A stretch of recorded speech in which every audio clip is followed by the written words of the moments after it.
নতুন pay scale নিয়ে টান টান আলোচনা। গভর্নর অর্থ উপদেষ্টার গুরুত্বপূর্ণ বৈঠক। সরকারি চাকরিজীবীদের জন্য স্বস্তির ইঙ্গিত। সরকারি চাকরিজীবীদের পে স্কেলের সর্বশেষ আপডেট সবার আগে পেতে চ্যানেলটি সাবস্ক্রাইব করুন এবং লাইক দিন। আজকের দিনটি সরকারি চাকরিজীবীদের জন্য নীরবে শুরু হলেও শেষ হয়েছে বড় একটি বার্তা নিয়ে। দুপুরের পর হঠাৎ করেই গভর্নর ভবনে ডাকা হয় একটি অত্যন্ত গুরুত্বপূর্ণ বৈঠক। প্রায় 2 ঘণ্টাব্যাপী এই বৈঠকে মুখোমুখি বসেন অর্থ উপদেষ্টা ও বাংলাদেশ ব্যাংকের গভর্নর। আলোচনার একমাত্র এজেন্ডা নতুন পে স্কেলের বেতন সমন্বয়। বৈঠক শেষে কোনো আনুষ্ঠানিক সংবাদ সম্মেলন না হলেও ভেতরের সূত্রগুলো নিশ্চিত করছে এই বৈঠক থেকেই বেরিয়ে এসেছে সরকারি কর্মচারীদের জন্য এক নতুন সুখবর, যা খুব শিগগিরই দৃশ্যমান হতে যাচ্ছে। এই বৈঠকের গুরুত্ব বোঝার জন্য আমাদের একটু পেছনে তাকাতে হবে।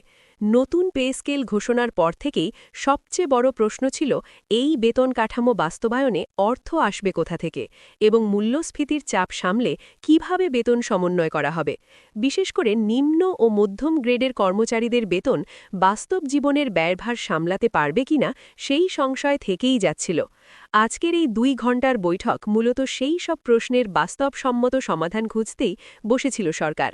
বৈঠক সূত্রে জানা গেছে এখানে শুধু বেতন বাড়ানোর অঙ্ক নয়, বরং বেতন কাঠামোর ভারসাম্য, গ্রেড ভিত্তিক বৈষম্য, ভাতা সমন্বয় এবং ভবিষ্যতে মুদ্রাস্ফীতির সাথে স্বয়ংক্রিয় সমন্বয়ের বিষয়গুলো গভীরভাবে আলোচিত হয়েছে।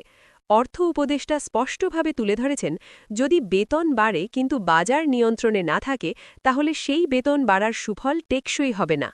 অন্যদিকে গভর্নর অর্থনীতির বাস্তবতা সামনে রেখে এমন একটি সমাধানের প্রস্তাব দেন যাতে বেতন বৃদ্ধি বাস্তব হয় কিন্তু অর্থনীতিতে নতুন চাপ তৈরি না করে। এই বৈঠকের সবচেয়ে গুরুত্বপূর্ণ দিক হল এবার শুধু ঘোষণা নয়, বাস্তবায়নযোগ্য সমাধানের দিকে হাঁটছে সরকার। অর্থাৎ কাগজে কলমে বেতন বাড়ানো নয়, বরং হাতে পাওয়া টাকার প্রকৃত মূল্য কিভাবে বাড়ানো যায় সেই দিকেই নজর দেওয়া হচ্ছে। এখানেই সুখবরের অংশ। নির্ভরযোগ্য সূত্র বলছে, নতুন পে স্কেলের অধীনে বেতন সমন্বয়ে কিছু গ্রেডে অতিরিক্ত সুবিধা যোগ করার নীতিগত সিদ্ধান্তে একমত হয়েছেন দুপক্ষ। বিশেষ করে 13 থেকে 20 গ্রেডের কর্মচারীদের জন্য একটি পুনর্বিন্যাসের প্রস্তাব আলোচনায় এসেছে, যাতে তারা প্রকৃত অর্থে স্বস্তি পান।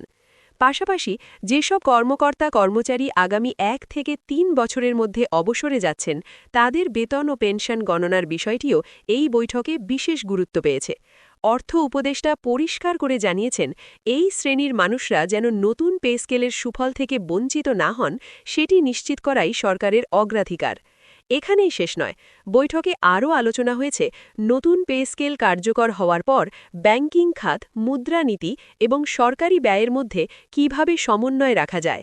গভর্নর প্রস্তাব দিয়েছেন, ধাপে ধাপে কিছু সুবিধা কার্যকর করলে অর্থনীতিতে চাপ কমবে, আবার কর্মচারীরাও আশাহত হবেন না। এই প্রস্তাবকে অর্থ উপদেষ্টা ইতিবাচকভাবে গ্রহণ করেছেন বলেই জানা যাচ্ছে। সবচেয়ে গুরুত্বপূর্ণ বিষয় হল, এই বৈঠকের পর থেকেই অর্থ মন্ত্রণালয়ের ভেতরে নতুন করে নথিপত্রের কাজ শুরু হয়েছে।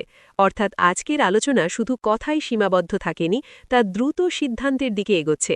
খুব শিগগিরই একটি আনুষ্ঠানিক ঘোষণা বা প্রজ্ঞাপন আসতে পারে বলে ইঙ্গিত মিলছে।